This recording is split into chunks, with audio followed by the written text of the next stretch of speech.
नमस्कार साथियों, मैं प्रभात वालिया सोनी एजुकेशन के ऑनलाइन प्लेटफॉर्म पर आप सभी का अभिवादन स्वीकार करता हूं, सभी का स्वागत करता हूं।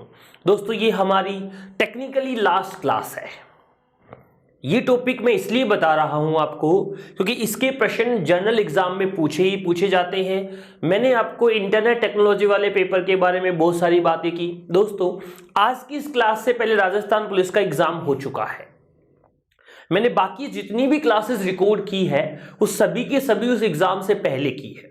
पहले मैं आपको विश्वास दिला रहा हूं और वापस बोल रहा हूं कि सोनी एजुकेशन का ये एप्लीकेशन आप लोगों के लाभदायक रहेगा। इस एप्लीकेशन का जिन लोगों ने उपयोग किया था पुलिस के अंदर, उन्हें रिजल्ट सामने दिखाई दे रहा है। मैंने कितनी सारी बातें उन लोगों से की है, कितने सवाल उनके एग्जाम में आए। पहले हम लोग क्लास नोट से प्रश्न बताया करते थे, कहते आए थे। अब हम बता नहीं सकते हैं, हम दिखा सकते हैं कि हमारे इस टॉपिक से इतने सवाल पूछे गए हैं। इसलिए मैं आपको बता रहा हूं कि राजस्थान पुलिस में निश्चित रूप से सफलता के लिए इस विषय का बेहद योगदान रहा है। अब पटवार, दिल्ली पुलिस दोनों में जमकर इसके प्रश्न पूछे जाएंगे और उम्मीद करूंगा कि कंप्यूटर से संबंधित किसी भी प्रकार का कोई भी प्रश्न आपका गलत नहीं हो। देखो दोस्तों, मैं ये नहीं कहूंगा कि 30 में से 30 सवाल मैंने कहा वही आए।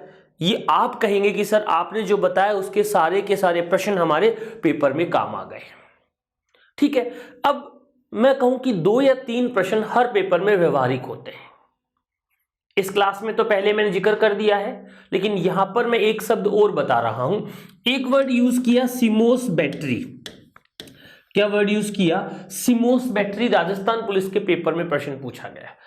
अब ये प्रश्न किन लोगों को पता था? जो टाइपिंग सीख रहे थे कभी मेरी लैब में या कहीं भी, उनके कंप्यूटर का टाइम अपने आप क्या हो जाता था? चेंज हो जाता था।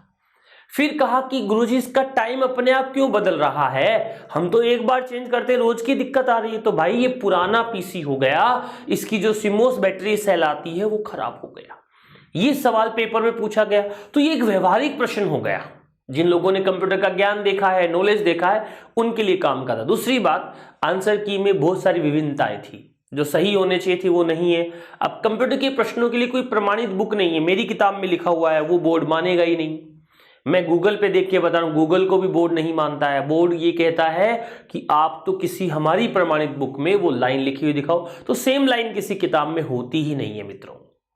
अब मैं आपसे निवेदन कर रहा हूं कि इस विषय को थोड़ा सीरियस ले, 1 या 2 बार इसे आसानी से पढ़ें, ताकि आप लोगों को किसी प्रकार की दिक्कत का सामना नहीं करना पड़े। उम्मीद करूंगा कि आज का ये सेक्शन भी आप लोगों के लिए लाभदायक होगा। लगभग 50 प्रश्नों को मैं आपके साथ जोड़ने की कोशिश कर रहा हूं। जितना भी मैं 40, 45, 50 मिनट का जो औसत हम लेक्चर रख रहे हैं, इस लेक्चर में हो जाता है, उतनी सारी बातें आप लोगों के साथ में शेयर कर रहा हूं। चलिए, तो आज की इस क्लास की विधिवत शुरुआत करते हैं। अब पहले 1 से लेकर 30 तक के नंबर लिख लीजिए। इसमें पहला सवाल आप लोगों की स्क्रीन पर आप लोगों के सामने लिखा हुआ है। इस सवाल का आपको जवाब देना है। इस सवाल के साथ मैं बहुत सारी बातें कर दूंगा ताकि आगे भी आप लोगों को दिक्कत नहीं। साथियों, जो आप लोग टेस्ट सीरीज रेगुलर दे रहे होंगे सोनी एजुकेशन एप्लीकेशन पर, उस टेस्ट सीरीज में मैंने हर प्रश्न की व्याख्या कर रखी है। व्याख्या कौन सी है? जो मैं आपसे बात कर रहा हूं उसी की व्याख्या है, उसी के संबंधित आपके लिए विचार है। ठीक है, क्लास की शुरुआत कर रहा हूं। पहला प्रश्न को पढ़िए और जवाब दीजिए। क्या लिखा हुआ है? एसएसओ का पूरा नाम क्या होता है? तो सीधा सीधा दिख रहा है, सिंगल साइन ऑन यानी एसएसओ आईडी। 1 नंबर इसका आंसर आ जाएगा। अगर आपके पास आधार कार्ड है, कौन सा कार्ड है? आधार कार्ड है, या आपके पास जन आधार कार्ड है, दोनों से आप अपनी एसएसओ आईडी पर रजिस्ट्रेशन कर सकते हो। आजकल सरकार, गवर्नमेंट क्या कर रही है कि आप किसी भी प्रकार का सरकारी एग्जाम देते हो, उसके लिए आपको बार बार डॉक्यूमेंट अपलोड करनी पड़ती है, बार बार क्वालिफिकेशन देखनी पड़ती है, बहुत सारी चीजें आपको हर बार अपलोड करनी पड़ती है। तो आपके इस एसएसओ आईडी को इस आधार कार्ड से लिंक कर दिया जाता है।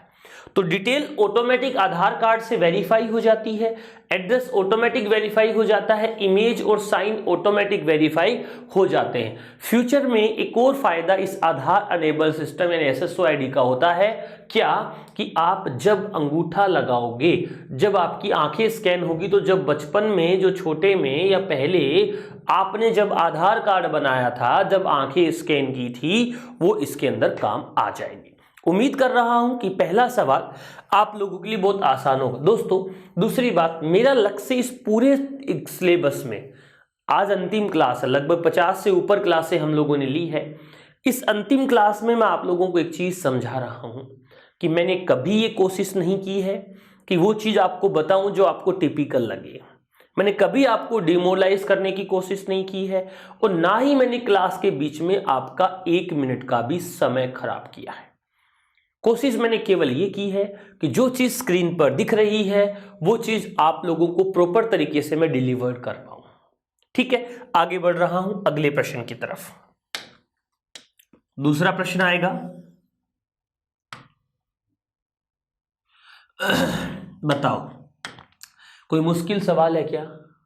अरे कहाँ के रहने वाले हो? बोले गुरुजी राजस्थान का। तो सवाल खटक हुआ है। जब आप राजस्थान के रहने वाले हो तो प्रश्न भी कहाँ का पूछा है मैंने?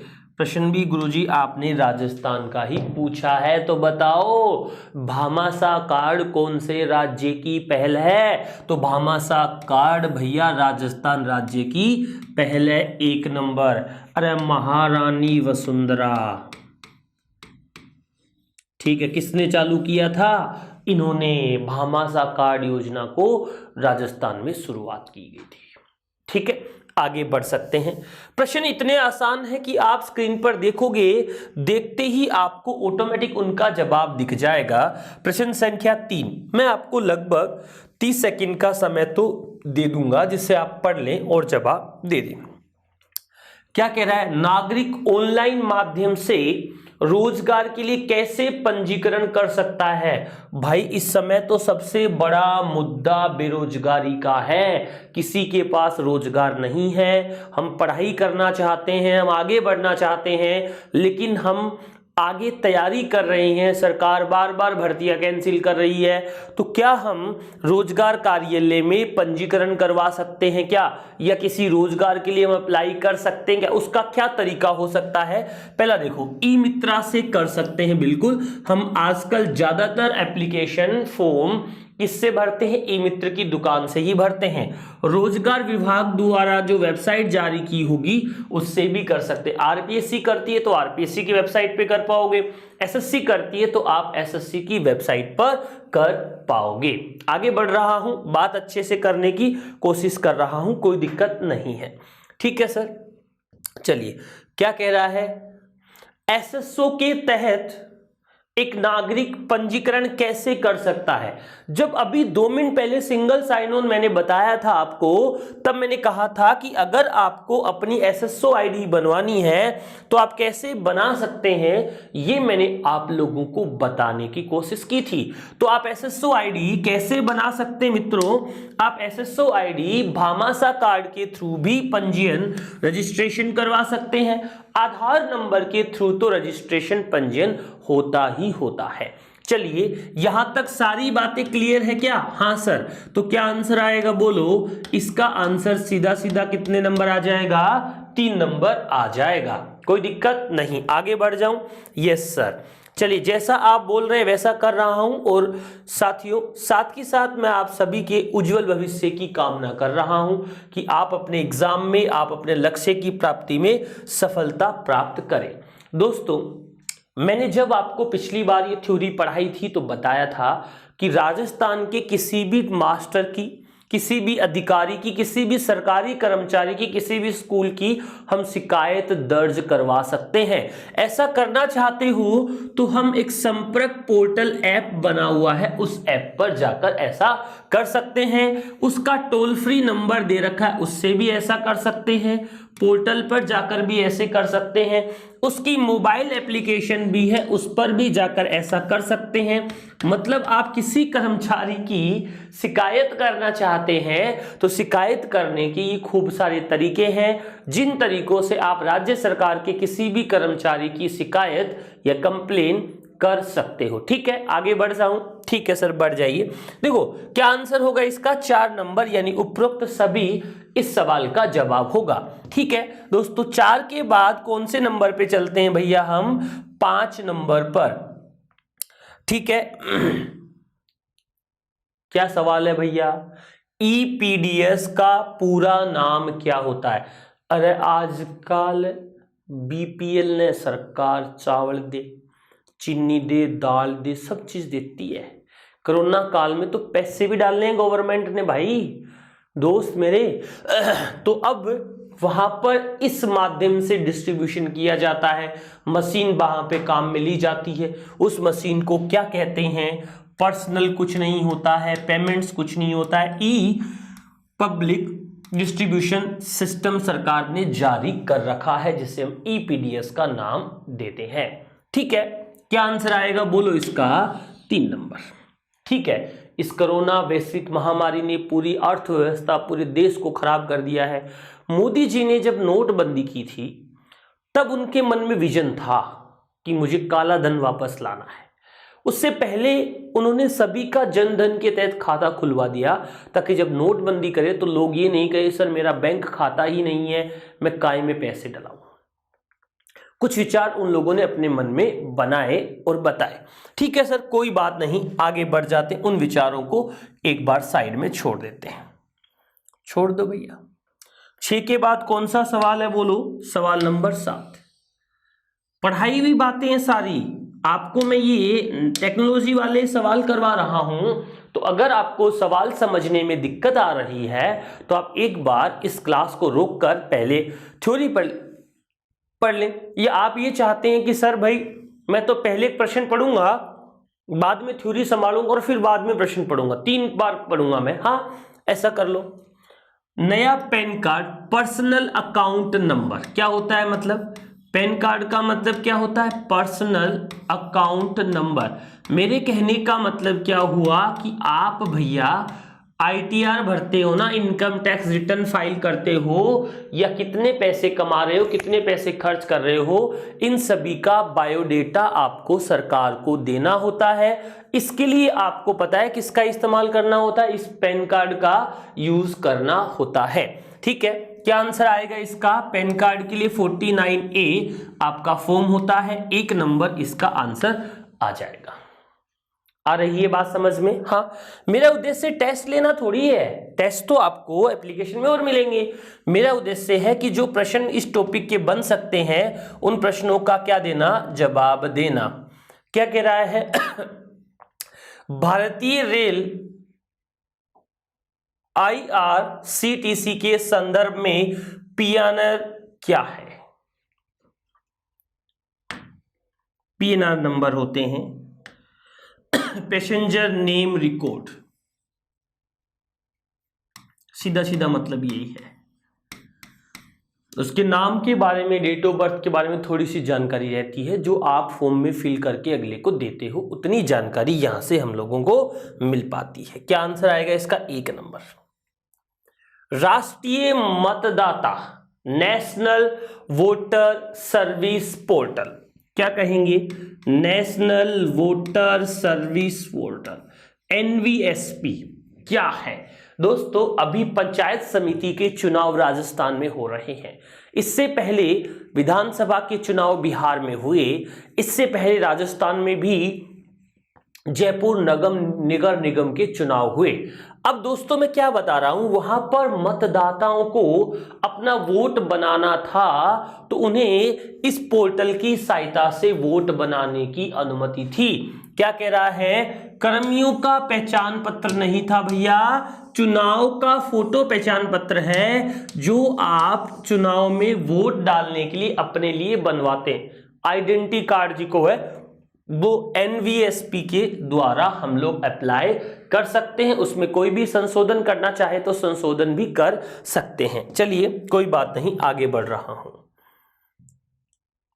चेंज करना पड़ेगा, कर देते हैं भैया। ये लो, अगला प्रश्न थोड़ी स्लो है क्लास, इसलिए इसका जवाब तो दे दो भाई, इसकी तो नकल कर लो।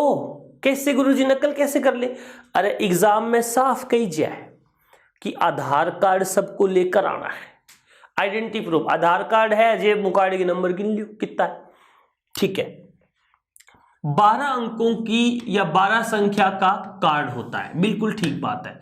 UDI द्वारा जारी पहचान पत्र है, दोनों बातें ठीक है। आंसर कितने नंबर आ जाएगा?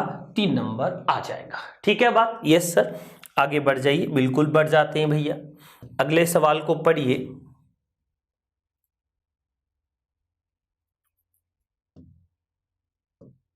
प्रश्न को पढ़ लीजिए।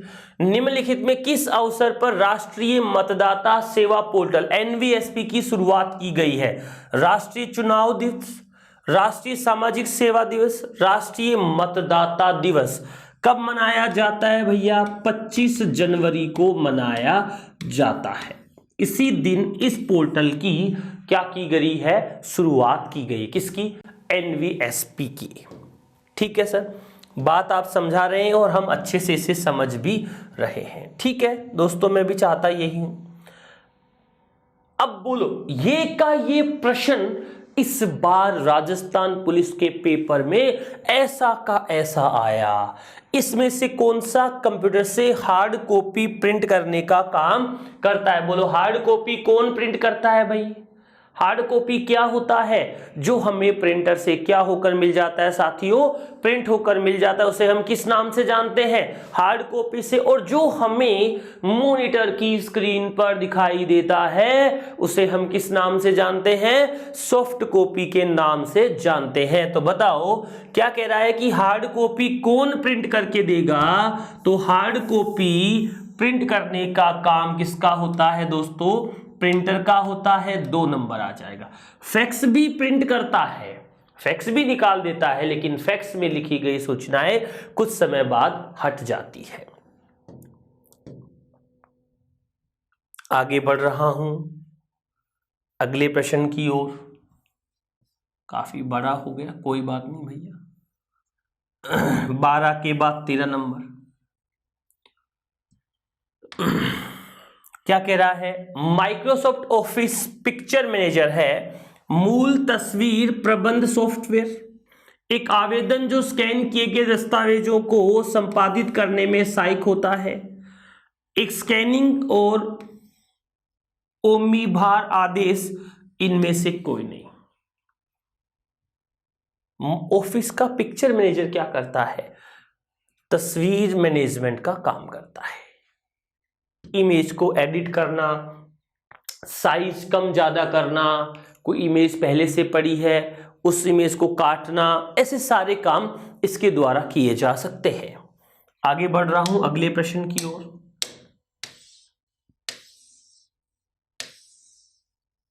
क्या कह रहा है? ई गवर्नेंस में ई का मतलब क्या होता है? ई गवर्नेंस में ई का मतलब क्या होता है? अमेजिंग नहीं होता है, इलेक्ट्रिक नहीं होता है, इलेक्ट्रॉनिक गवर्नमेंट होता है। 3 नंबर। ठीक है, बात समझ आ रही है? Yes sir. आगे बढ़ रहा हूं क्योंकि प्रश्न को मुझे पढ़ना पड़ेगा, उसका मुझे समय चाहिए, इसलिए मैं थोड़ा समय लगा रहा हूं, वरना तो आंसर डायरेक्ट मैं आपको स्क्रीन पर दिखाते ही जवाब दे दूं। अगला प्रश्न आपकी स्क्रीन पर है, प्रश्न संख्या 15। पढ़िए और जवाब दीजिए। प्रश्न संख्या 15 के बारे में बात करेंगे। क्या लिखा है? आईसीटी का पूरा नाम बताइए। किसका पूरा नाम पूछा है आपसे? आईसीटी का पूरा नाम पूछा है। दोस्तों, वास्तव में कंप्यूटर जो हम पढ़ रहे हैं, सीख रहे हैं, उसे आईसीटी के नाम से ही जानते हैं, इंफॉर्मेशन कम्युनिकेशन टेक्नोलॉजी। इस समय स्कूल, कॉलेज, यूनिवर्सिटी में कोरोना महामारी की वजह से क्लासेस नहीं चल रही है। इन सारी क्लासेस को ऑनलाइन माध्यम से चलाया जा रहा है। कहा जाता है कि माध्यमिक शिक्षा बोर्ड संभाग स्तर पर वीडियो बना रहा है और स्कूलों के अंदर बच्चों तक डिस्ट्रीब्यूट किए जा रहे हैं। यानी कहने का मतलब, आप अगर एक तहसील स्तर पे एक गांव के स्कूल के टीचर हैं तो आपको ऑनलाइन मेहनत करने की जरूरत नहीं पड़ रही है। बीकानेर संभाग, जयपुर संभाग, भरतपुर संभाग, वहां बैठा एक अध्यापक कक्षा 9 का वीडियो बना रहा है, तो जितने भी उस संभाग से जुड़े हुए विद्यालय हैं उन सभी के विद्यार्थियों को उस वीडियो का लिंक शेयर कर दिया जाता है। ठीक है, तो इस सूचना और संचार तकनीकी को ही आईसीटी का नाम दिया जाता है। तो क्या कहेंगे? Information communication and technology. Information communication trade फ्रेड कुछ नहीं होता है। आंसर डायरेक्ट सीधा 2 नंबर तक पहुंचा दीजिए। ठीक है, सर आगे बढ़ना चाहते हैं, बिल्कुल चलिए थोड़ा स्पीड तेज करता हूं मैं भी। क्या कह रहा है देखो, भारत सरकार ने देश में ई गवर्नेंस को बढ़ावा देने के लिए national e governance programme NEGP को स्वीकृति प्रदान की थी। दोस्तों नेशनल ई गवर्नेंस सेवा को बढ़ावा देने के लिए भारत सरकार ने देश में कब ये स्कीम लागू की थी? सोचिए, आंसर दीजिए, बात करते हैं कब स्टार्ट की, इसका जवाब देने की जल्दी से बताइए। आप लोगों ने सोच लिया होगा। तो दोस्तों इस सवाल का जवाब है 18 मई 2006 को ये लागू की गई। कोई दिक्कत नहीं है, आगे बढ़ जाता हूं अगले प्रश्न की ओर। प्रश्न संख्या कौन सा आ गया हमारे पास? 17। गूगल द्वारा अनावरण की गई नई सेवा का नाम है जो लोगों को महंगे कंसोल खरीदे बिना हाई गेम खेलने की अनुमति देता है। आंसर पे ऑटोमेटिक टिक लगा है, स्टेडिया। गूगल द्वारा एक नई सर्विस शुरू की गई है जिससे आप महंगे बिना गेम खरीदे स्टेडिया पर गेम खेल सकते हो। कोई दिक्कत वाली बात नहीं है, सीधा सीधा इसका आंसर आ जाए कितने नंबर? 3 नंबर। अगले प्रश्न की ओर चलते हैं। कुछ प्रश्न आपके व्यवहारिक हैं जिनके बारे में हमें बात करनी है। राष्ट्रीय साइबर फोरेंसिक लैब का उद्घाटन किस शहर में किया गया है? नई दिल्ली। कुछ सोचने की जरूरत ही नहीं है, सीधा सीधा आंसर इसका आ जाएगा। आगे बढ़ रहे हैं। वायरलेस फोन का उदाहरण है, बताओ वायरलेस फोन कौन सा है? लैंडलाइन फोन वायरलेस नहीं होता है। अब आप कहोगे sir landline phone, mobile phone और फोन में तो कोई फर्क ही नहीं है, तो ये वो फोन भी वायरलेस हो सकता है। मैं इस बात को मान लेता हूं कि फोन भी आपका वायरलेस हो सकता है, लेकिन मित्रों साथियों इन सभी में मोबाइल फोन का जो नाम दिया है, संज्ञा दी है, वो आपका एक प्रकार का वायरलेस होता है, कोडलेस होता है। 2 नंबर इसका सीधा सीधा जवाब हो जाएगा। चलिए आगे बढ़ते हैं, अगले सवालों के बारे में चर्चा करते हैं। अच्छे प्रश्न और आगे आ जाए। अभी इंटरनेट वाले टॉपिक से संबंधी नहीं, ये तो राजस्थान में जो ई विकास है उनसे संबंधित सवाल है। WLL का पूरा नाम क्या है दोस्तों? इसका पूरा नाम है वायरलेस लोकल लूप। क्या नाम है? Wireless local loop. WLL का फुल फॉर्म होता है, यानी सीधा सीधा WLL का फुल फॉर्म क्या आएगा? Wireless local loop. 2 नंबर। ये छोटी छोटी फुल फॉर्म आप लोगों से पूछी जाती है। दोस्तों साथियों, जैसा मैंने आपको समझाया था कि कंप्यूटर में शॉर्टकट की फुल फॉर्म के सवाल ज्यादातर पूछे जाएंगे। डेट से संबंधित सवाल राजस्थान पुलिस के पेपर में एक भी नहीं आया। ये मैंने पहले ही कहा था कि डेट यूनिवर्सल नहीं होती है, इसलिए डेट से संबंधित सवाल ज्यादातर एग्जाम्स में नहीं पूछे जाते हैं। ठीक है, आगे बढ़ रहे हैं और बात करते हैं अगले प्रश्न की। प्रश्न संख्या कौन सा है हमारा? 21। क्या कह रहा है? मोबाइल फोन की शुरुआत कब हुई? अगला प्रश्न है, पढ़िए। मोबाइल फोन की शुरुआत कब हुई? क्या इसमें से कोई आंसर आपको नजर आ रहा है या हमें इसका अलग आंसर देना पड़ेगा? अब देखो इसमें लिखा है कि मोबाइल फोन की शुरुआत कब हुई, तो इसमें ऐसा नहीं लिखा है कि भारत में कब हुई, इसमें ऐसा नहीं लिखा है कि दुनिया में कब हुई। तो इसका क्या जवाब दूं?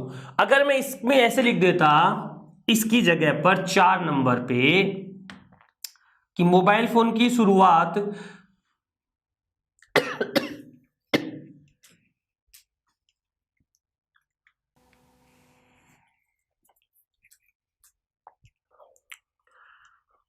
उसे कट कर देना, थोड़ा इसको देख लेना। मोबाइल फोन की शुरुआत कब हुई, इस प्रश्न के बारे में हमें जानता है। इस प्रश्न में ऐसा तो लिखा हुआ नहीं है कि भारत में कब हुई, इस प्रश्न में ऐसा तो लिखा हुआ नहीं कि दुनिया में कब हुई। तो दोनों सवालों का एक ही जवाब तो होने से रहा, क्योंकि अपना देश में तो जुगाड़ जल्दी आते हैं, मोबाइल फोन कहां से जल्दी आएगा। ठीक है, मोबाइल फोन का आविष्कार या जनक किसे कहा जाता है? अच्छा, मोबाइल फोन का जनक कहें तो साथ साथ टेलीफोन का जनक भी देख लेते हैं। टेलीफोन बीड़ी को नहीं भाई जी, टेलीफोन जो हम इस्तेमाल करते हैं, इसका नाम सुना था मैंने जब छोटा था, जब पढ़ा था, ग्राहम बेल। इसका नाम था मार्टिन कूपर। 1973 में इसने मोबाइल फोन की शुरुआत की। मोबाइल फोन का जनक कहा गया। तो मोबाइल फोन का जनक किसे कहा जाता है? मार्टिन कूपर को। और दुनिया में सबसे पहला मोबाइल मोटरोला कंपनी ने 1973 में बनाया, ऐसे हम मानते हैं, ऐसा आंसर है। क्या इसमें कहीं 1973 है? क्या इसमें कहीं 1973 नहीं है मित्रों? इसका मतलब साफ शब्दों में झलक रहा है कि इसमें से कोई आंसर नहीं है। लेकिन एक और सवाल मेरे मन में है कि दुनिया में तो 1973 में आया, लेकिन भारत में कब आया? तो भारत में आया भारत में कब आया, इसका जवाब दे रहा हूं, 31/7/1995 में आया। ठीक है मेरी बात? इसके बाद भारत में इंटरनेट भी आया। कब? 15 अगस्त 1995। बंगाल में भारत में सबसे पहले मोबाइल फोन का आविष्कार हुआ। तत्कालिक मुख्यमंत्री ज्योति बसु ने उस समय के दूरसंचार मंत्री सुखराम जी को कॉल करके मोबाइल फोन की भारत में शुरुआत की।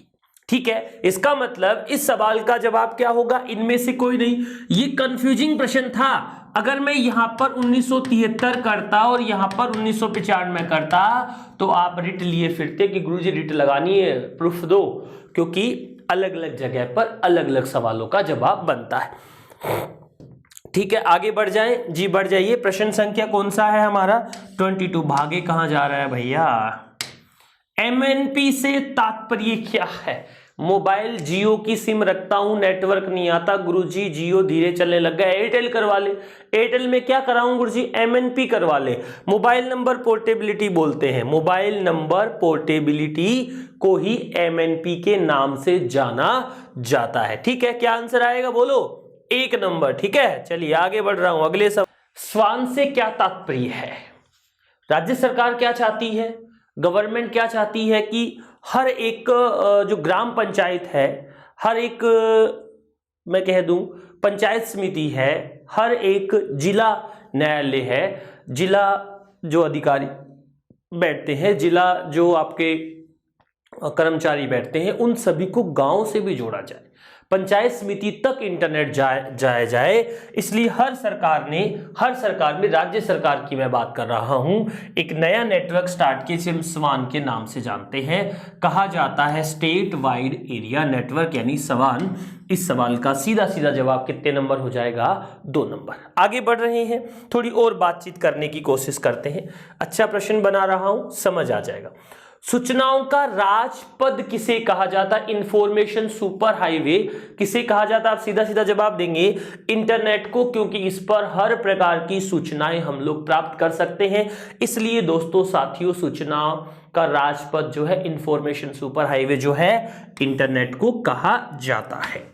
4 नंबर इसका सीधा सीधा आंसर हो जाएगा। चलिए आगे बढ़ लेते हैं। अगला प्रश्न आ जाएगा 26 नंबर। क्या कह रहा है? कौन सा कार्ड कह रहा हूं मैं?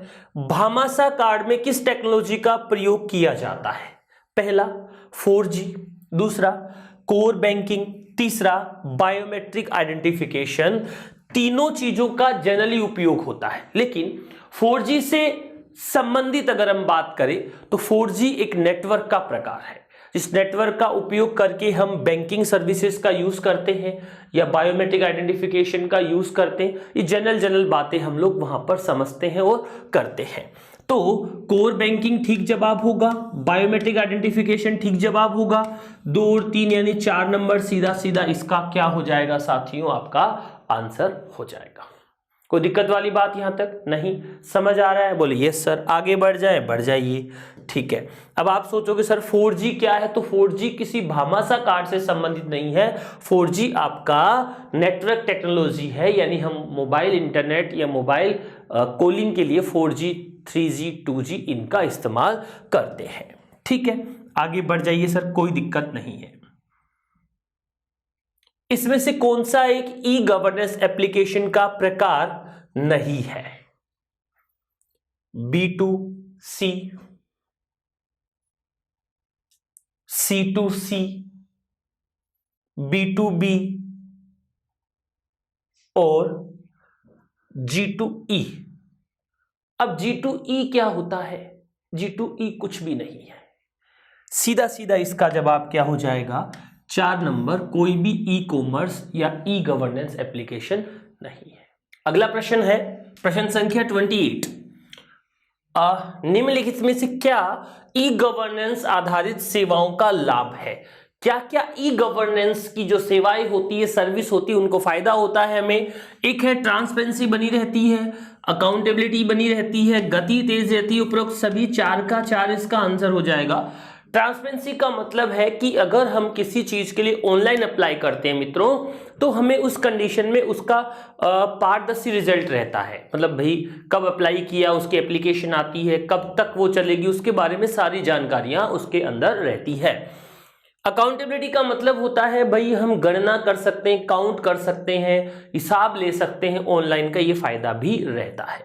स्पीड, तेज गति से काम होता है। ऑफलाइन में एक फाइल अटक गई तो अटक गई, इसमें तो तेज गति से फाइलें चलती है। ठीक है दोस्तों, आज अपनी लास्ट क्लास का कुछ अंतिम पल चल रहा है, अभी इस सेक्शन को खत्म करते हैं। आपके जनरल एग्जाम में जो कंप्यूटर आता है वो इस जो आपने यहाँ पर पढ़ा है सोनी एजुकेशन में, उससे बाहर कुछ भी नहीं आएगा। हम सभी अध्यापकों ने मिलकर पटवार के लिए, दिल्ली पुलिस के लिए एक अच्छा कोर्स तैयार किया है। ग्राम सेवक के लिए भी ये सब्जेक्ट लाभदायक है, ये सवाल पूछे जाते हैं, उनके लिए भी आप इस विषय को अध्ययन कर सकते हैं, कहीं कोई दिक्कत वाली बात नहीं है। राज ई वॉलेट किस तरह का सॉफ्टवेयर है? अगर आपने पहले क्लासें ली है तो आपको इसका अर्थ अच्छे से पता है। देखो, डॉक्यूमेंट मैनेजमेंट के लिए हम इसका इस्तेमाल करते हैं, सीधा सीधा इसका आंसर 1 नंबर आ जाएगा। दस्तावेजों को प्रमाणित करने से संबंधित इस सॉफ्टवेयर का हम लोग इस्तेमाल करते हैं। अगला प्रश्न 29 के बाद 30। सेक्शन अच्छा रहा, इसके बाद एक सेक्शन और लेंगे हम, लगभग 20-30 प्रश्न उधर से देखेंगे। क्या कह रहा है? G2C में G2C का पूरा नाम क्या होता है? दोस्तों, गवर्नमेंट टू सिटीजन G2C का पूरा नाम होता है। 2 नंबर इसका सीधा सीधा आंसर बन जाएगा। ठीक है सर, कोई दिक्कत नहीं है, आपने आंसर बनाया, हमने इसे समझ लिया, मान लिया। चलिए एक और प्रश्न देखते हैं, एक और पेपर देखते हैं जिसमें हम थोड़ी बहुत बातचीत और समझने वाली करेंगे। ठीक है सर, कर लीजिए। स्क्रीन को बड़ा कर देता हूं ताकि आप लोगों तक ये अच्छे से पहुंच पाए। पढ़िए प्रश्न को। खांसी है, कोरोना नहीं है। हाँ भाई, बीच बीच में थोड़ा रहता है। चलिए, वैसे तो 31 नंबर का प्रश्न हो गया, आप 1 नंबर मान लीजिए, कोई दिक्कत नहीं है, क्योंकि हमें यहां समझना है। आपने अगर लास्ट क्लास देखी हो तो मैंने बताया था कि एक हर वेबसाइट का लॉजिकल एड्रेस होता है, जिस एड्रेस से हम किसी वेबसाइट को ओपन करते हैं। 5 एड्रेसेस की क्लास होती है, class A, class B, class C, class D और क्लास ई क्लास के एड्रेसेस हम लोग यूज करते हैं। पहला जो क्लास का सेगमेंट होता है, उस सेगमेंट से ही हम उस क्लास के रेंज को आइडेंटिफाई करते हैं। यही बात की थी? Yes sir. अब मैं क्या बता रहा हूं, एक आईपी एड्रेस जो होता है वो 32 बिट का होता है, उसमें 4 सेगमेंट होते हैं। कितने सेगमेंट होते हैं? 4 सेगमेंट। जैसे एग्जांपल के तौर पर 192.168.0.1 4 सेगमेंट है, हर सेगमेंट 8 बिट का होता है। ऐसे करके कुल जो एक आईपी एड्रेस होता है वो कितनी बिट का होता है मित्रों? 32 बिट का एक एड्रेस होता है, जिसे हम आईपी एड्रेस की संज्ञा देते हैं। कोई दिक्कत यहां तक, कोई समस्या होनी नहीं चाहिए, बात कर रहे हैं इसलिए। ठीक है, आगे बढ़ जाता हूं, सिर बढ़ जाइए। अगला प्रश्न कौन सा है? प्रश्न संख्या हमारा, अब देखो क्या कह रहा है, क्लास बी का एक आईपी एड्रेस बताना है। मित्रों, पहले तो मुझे इसमें ज्यादा दिमाग भी नहीं लगाना पड़ रहा है। क्यों? क्योंकि मैंने कहा था कि एक आईपी एड्रेस जो होता है उसमें 4 सेगमेंट होते हैं। अभी हमने बात की थी, इसमें एक ही सेगमेंट है, इसमें 3 है, इसमें भी 3 है। केवल मात्र एक ऐसा है जिसमें 4 सेगमेंट है, तो सोचे बिना समझे बिना हम कह सकते हैं कि 4 नंबर ही इसका क्या हो जाएगा? आंसर हो जाएगा। 1 से लेकर 0 से लेकर 127 तक तो ये होता है। 127-28 से लेकर 191 तक बी क्लास रहती है। 192 से लेकर 222-23 तक आपकी क्लास सी रहती है। ऐसे अलग अलग क्लासेस के हम एड्रेसेस का यूज करते हैं। ठीक है, कोई दिक्कत नहीं है। आगे बढ़ जाता हूं अगले सवाल की ओर। अब बताओ इससे आसान कोई प्रश्न होगा क्या? क्या कह रहा है बोलो। ईमेल भेजना किसके समान है? क्या चित्र बनाने के समान है? क्या नहीं है। मैंने कहा था ईमेल आपके इंटरनेट पर पत्र भेजने के समान होता है। अब मैं बोल रहा हूं क्या हम ईमेल के माध्यम से कोई वीडियो भेज सकते हैं क्या? हाँ। क्या हम ईमेल के माध्यम से कोई ऑडियो भेज सकते हैं क्या? हाँ। जो भी चीजें ईमेल के माध्यम से भेजी जाती है उन सभी चीजों को क्या कहा जाता है? अटैचमेंट कहा जाता है। क्या कहा जाता है? अटैचमेंट। किसी आए हुए ईमेल का उत्तर देना, किसी आए हुए ईमेल का उत्तर देना पता है क्या कहलाता है? रिप्लाई करना कहलाता है।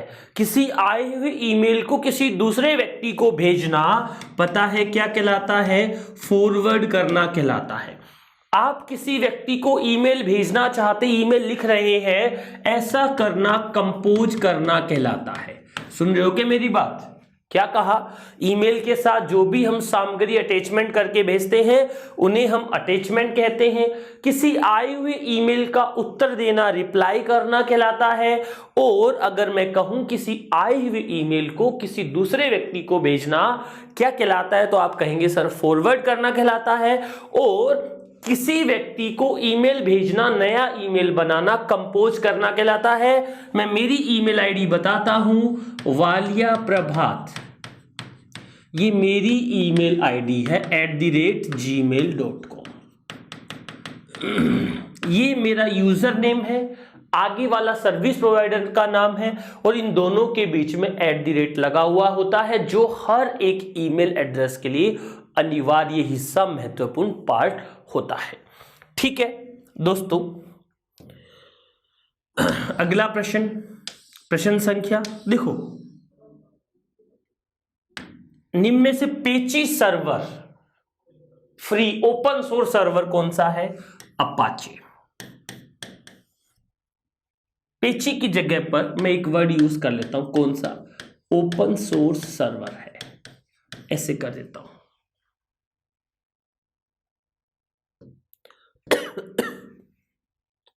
चौथा, वेब पृष्ठों को इंटरनेट से जोड़ने या डिस्प्ले करने के लिए किसकी आवश्यकता होती है? इंटरनेट कनेक्शन भाई चाहिए, वेब सर्वर चाहिए, वेब ब्राउजर चाहिए, क्या चाहिए फिर? उपरोक्त सभी चाहिए। अब आप इसका स्क्रीनशॉट ले लोगे, मुझे कहोगे सर थोड़ा सा गलत लिखा हुआ था, उसे आपने ठीक नहीं किया, तो कर देता हूं भैया। ये क्या लिखा है? इसे ऐसे लिखा जाएगा सर्वर, SERVER। ठीक है, अब ये भी लिख दिया कि अरे सर्वर। ठीक है, सर्वर एक ऐसा कंप्यूटर होता है जो सभी कंप्यूटर को सर्विस देने का काम करता है। जैसे एक सर्वर है, उससे जुड़े हुए बहुत सारे क्लाइंट हैं। कोई इंफॉर्मेशन सर्वर से क्लाइंट पर आती है और क्लाइंट से कहां पर जाती है मित्रों? सर्वर पर जाती है। कोई भी इंफॉर्मेशन सर्वर से क्लाइंट पर आती है, इसे हम कहते हैं दोस्तों डाउनलोडिंग करना। और कोई इंफॉर्मेशन सर्वर से क्लाइंट से सर्वर पर जाती है तो उसे हम कहते हैं मित्रों क्या करना? अपलोडिंग करना। एक वर्ड था डाउनलोडिंग और दूसरा वर्ड कौन सा था? अपलोडिंग। दोनों शब्दों का अर्थ अभी हमने अच्छे से समझ लिया है। अगले प्रश्न की तरफ बढ़ रहा हूं।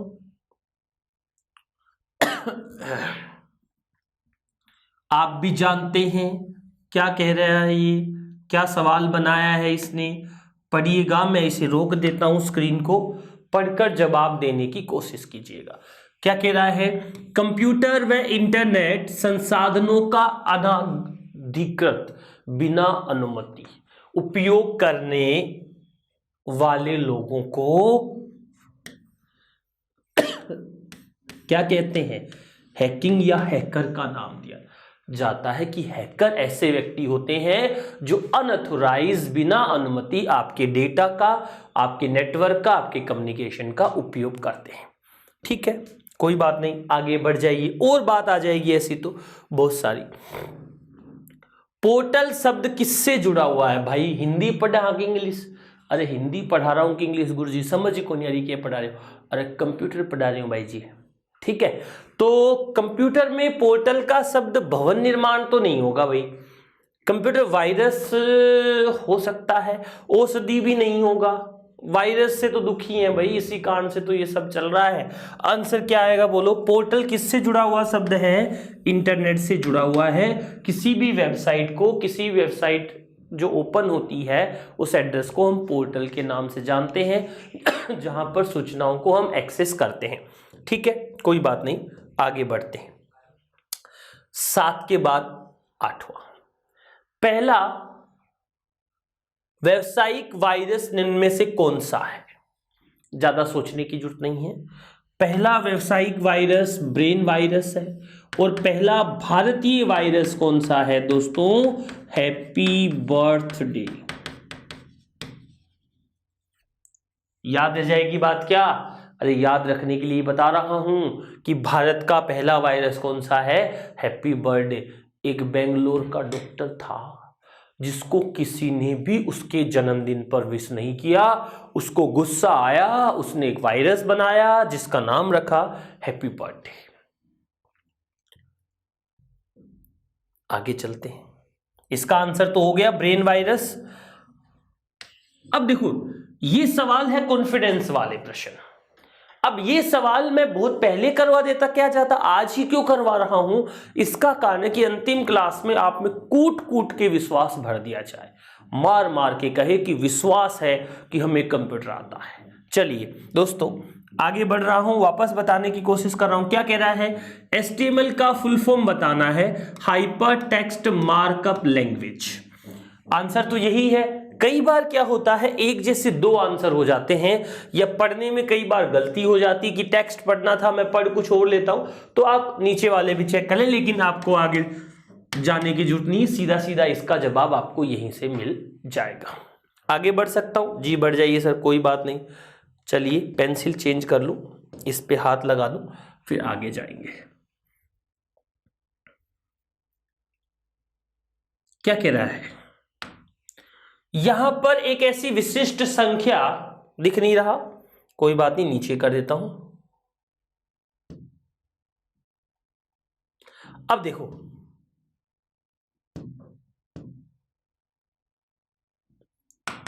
कुछ दिखा रहा था मैं, चलिए मैं यहां से दिखा देता हूं। अभी राजस्थान पुलिस के एक पेपर में सवाल पूछा गया जिसका गलत जवाब मान लिया गया।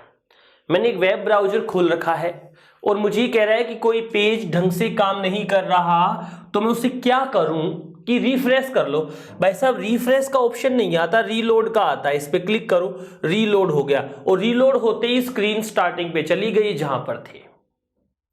ठीक है, रिफ्रेश करना चाहते हो तो कौन सा बटन यूज करते हैं? F5 करते हैं। रीलोड करना चाहते हो तो कौन सा बटन यूज करते हैं? कंट्रोल के साथ R से आप किसी भी स्क्रीन को रीलोड कर सकते हो। ठीक है भाई, उसने जो माना उसी को हमें मानना पड़ा, बाकी इसका आंसर क्या होना चाहिए था? रीलोड होना चाहिए था। क्या कह रहा है प्रश्न? पढ़िएगा। एक ऐसी विशिष्ट संख्या, सुन लीजिएगा, सवाल अच्छा है। एक ऐसी विशिष्ट संख्या जो इंटरनेट का पता होती है।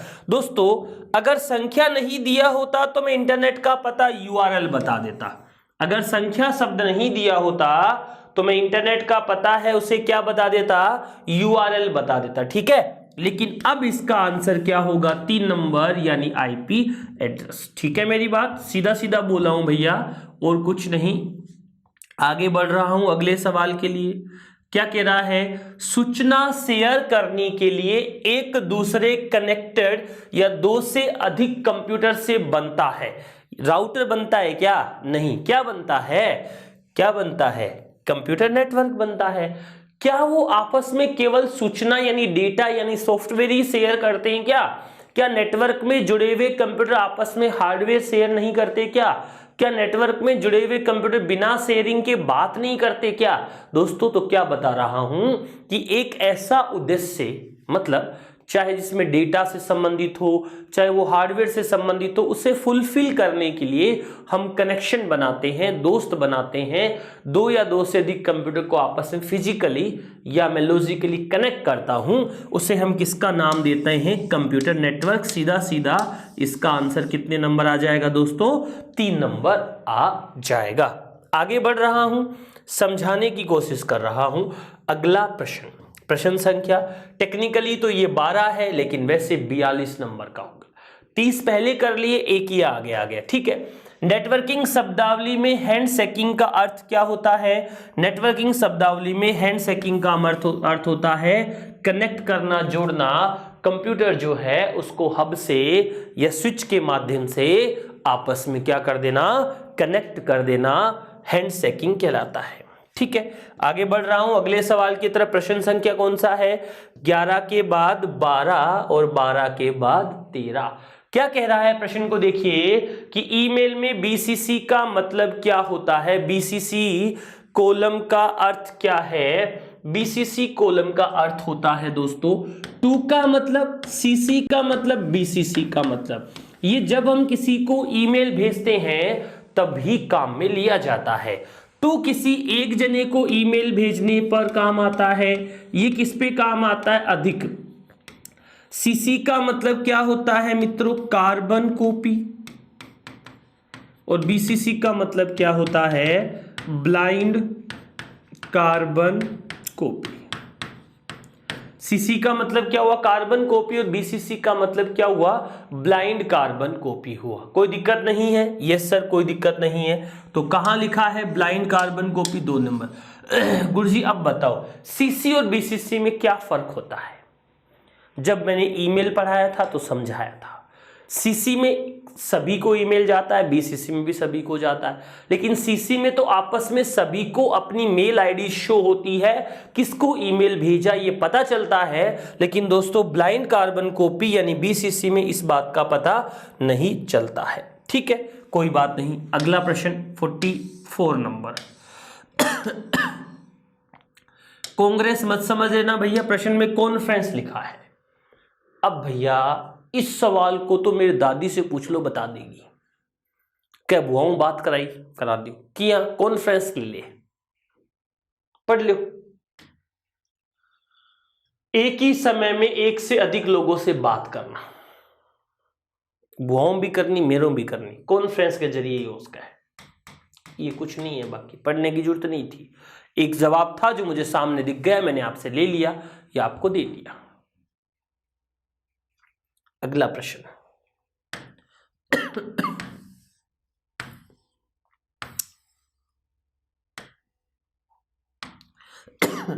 राजस्थान पुलिस के जो पेपर हुए दोस्तों, 6 पेपर लगे 3 दिन में, 30 प्रश्न डेली पूछे गए, 180 प्रश्न आए। इसमें से 10 प्रश्न तो खुद ब खुद बोर्ड ने गलत दिए हैं। गलत माने नहीं है उसका तो मेरे पास भी कोई इलाज नहीं था। 10 सवाल तो उसने खुद ने गलत दे दिए हैं। 170 प्रश्न अपने जो पढ़ा उसमें से आए, लेकिन उसमें भाषा प्रधान है। मैंने पहले दिन की क्लास में आपको बोला था, आज भी बोल रहा हूं। मेरा एक मित्र नागौर रहता है, उसको ये मोबाइल फ़ोन देना है। आप में से कौन कौन दे देगा? सभी लोग हाँ कर देंगे, सर मुझे दे दो, मैं दे दूंगा, मुझे दे दो, मैं दे दूंगा। लेकिन क्या आप उस नागौर वाले मित्र का नाम जानते हो क्या? क्या आप उस नागौर वाले मित्र का एड्रेस जानते हो क्या? क्या उस नागौर वाले मित्र से मिले हुए हो क्या?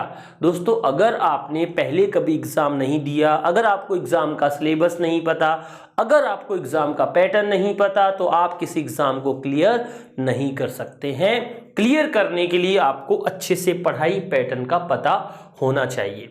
तो इसलिए मैं इस क्लास को अभी 2-5 प्रश्न के बाद खत्म करूंगा, लेकिन आप शुरुआत से लेकर अभी तक जितना पढ़ा है उसका अच्छे से रिवीजन करें। भाषा संबंधी सवाल आते, कहने का मतलब आप मेरे बोलने को एक बार सुनोगे, मैया मोरी मैंने ही माखन खाए हो, इसका मतलब कृष्ण भगवान अपनी माता से कह रहे हैं मैंने नहीं खाया भाई। मैया मान गई, राजी हो गई, विचार मिल गए, फिर कहता है मैया मोरी मैंने ही माखन खाया, मतलब ये शब्द जोड़कर बता रहा है कि मैंने ही खाया है। तो कुछ शब्दों का अर्थ जुड़कर अलग अर्थ बन जाता है, आंसर बदल जाता है। ऐसा इसके साथ ना हो। वेब ब्राउजर है, .net नहीं है। एक्सप्लोरर एक प्रकार का वेब ब्राउजर है। 3 नंबर आ जाएगा। इस पेपर में पूछा गया था पुलिस वाले में कि वेब ब्राउजर नहीं है। मैंने क्या कहा था, व्यवहारिक सवाल जो हम सीख रहे हैं, पढ़ रहे हैं, वो पूछे गए हैं। दोस्तों उम्मीद कर रहा हूं अगर आप में से किसी ने भी क्लास पहले ली थी तो आप निश्चित रूप से अपनी सफलता को प्राप्त करें। पटवार पढ़ने वालों से भी मैं कह रहा हूं कि आप अपने लक्ष्य की ओर बढ़ते रहें, निरंतर मेहनत करते रहें, एक दिन फल आपको जरूर मिलेगा। ठीक है, आगे बढ़ जाते हैं। अगला प्रश्न, अब बताओ, ई लर्निंग करना चाहते हैं, कंप्यूटर के माध्यम से पढ़ना चाहते हैं तो पीडीएफ मिल जाएगी, मिल जाएगी। डॉक्यूमेंट वर्ड में मिल जाएगा, मिल जाएगा। वीडियो स्लाइड शो मिल जाएगी, क्या मिल जाएगी, सब मिल जाएंगे भैया। इसका मतलब क्या होगा, इसका आंसर 4 नंबर, सभी चीजें हमें उपलब्ध हो जाएगी। आगे बढ़ रहा हूं अगले प्रश्न की ओर।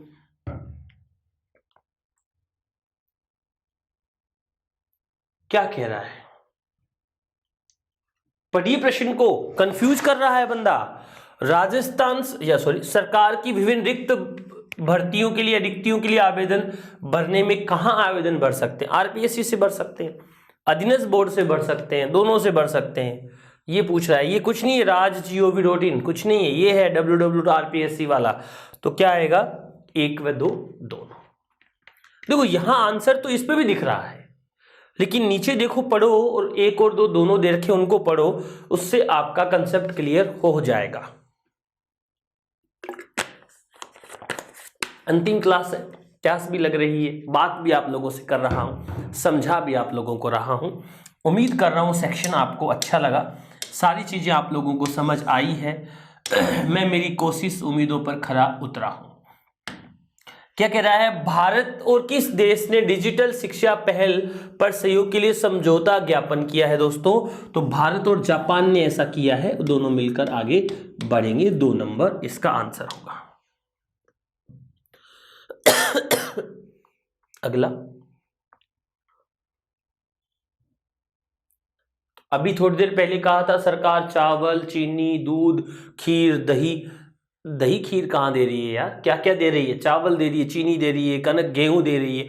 तो उन सभी चीजों के लिए हम ईपीडीएस का इस्तेमाल कर लेते हैं। तो आंसर क्या आएगा इसका, ऑल ऑफ दीज, उपरोक्त सभी के लिए इसे इस्तेमाल में लेते हैं। अगली बात, आज का अंतिम प्रश्न, 50 नंबर का प्रश्न हो गया ये। क्या कह रहा है, G2E सेवा का एक उदाहरण है। क्या अमेजन ऑनलाइन G2C है क्या? नहीं है, गवर्नमेंट टू सिटीजन।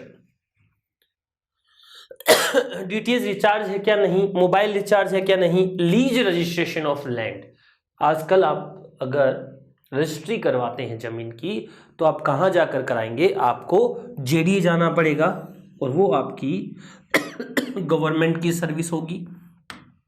सीधा सीधा आंसर कितने नंबर हो जाएगा, 4 नंबर। कितने नंबर आंसर हो गया, 4 नंबर। दोस्तों ये हमारा कंप्यूटर विषय का सिलेबस था। उम्मीद कर रहा हूं कि आप लोगों को सिलेबस अच्छे से पसंद आया, आपने पूरे कोर्स का अच्छे तरीके से एंजॉय किया। एग्जाम ओरिएंटेड बातें मैंने आप लोगों से जितनी मेरे दिमाग में आ सकती थी मैंने की है। साथ ही साथ टॉपिक वाइज आप लोगों के लिए मैंने टेस्ट पेपर उपलब्ध करवाए हैं इसी सोनी एजुकेशन ऐप में। वहां पर हम लोगों ने हर क्वेश्चन की व्याख्या करने की कोशिश की है। टेस्ट सीरीज भी आपको उपलब्ध कराई है पटवार के लिए एक्सक्लूसिव, उसमें भी आप लोगों के क्वेश्चन हैं जिनका पेपर खत्म होने के बाद व्याख्या के साथ सॉल्यूशन दिया हुआ है।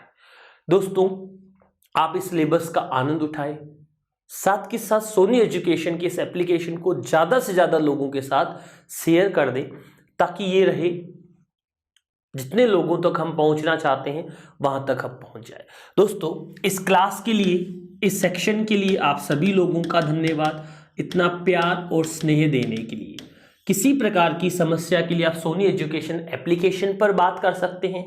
उसके अलावा ये मेरे मोबाइल नंबर है 8955189552, आप इन पर भी कंप्यूटर से संबंधित किसी समस्या का सॉल्यूशन करवा सकते हैं। दोस्तों मैंने मेरा 100% देने की कोशिश की है। केवल मेरे एक प्रयत्न करने से आपका पक्का सिलेक्शन नहीं होगा। आपको मेरे साथ मिलकर मेहनत करनी होगी, इस सब्जेक्ट को स्ट्रॉन्ग बनाना होगा।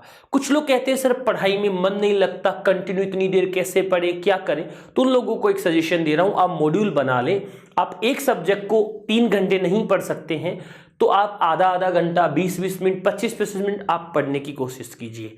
साथ के साथ आप ये रूल बनाइए कि हर सैटरडे को मैं टेस्ट दूंगा ही दूंगा। हर सैटरडे को मैं थ्योरी नहीं पढ़ूंगा, मैं क्वेश्चन आंसर ही पढ़ूंगा। सफलता के लिए सबसे महत्वपूर्ण चीज है दोस्तों ये क्वेश्चन आंसर। याद रखना, मैं कहता हूं कि थ्योरी में कितनी ही पढ़ लूं, हनुमान चालीसा पढ़ता हूं ना, रट्टा मार लेता हूं, लाइन देखते ही मुझे याद आ जाता है, पढ़ने की इच्छा नहीं होती। लेकिन क्वेश्चन सामने होगा तो आंसर आपको देना ही पड़ेगा।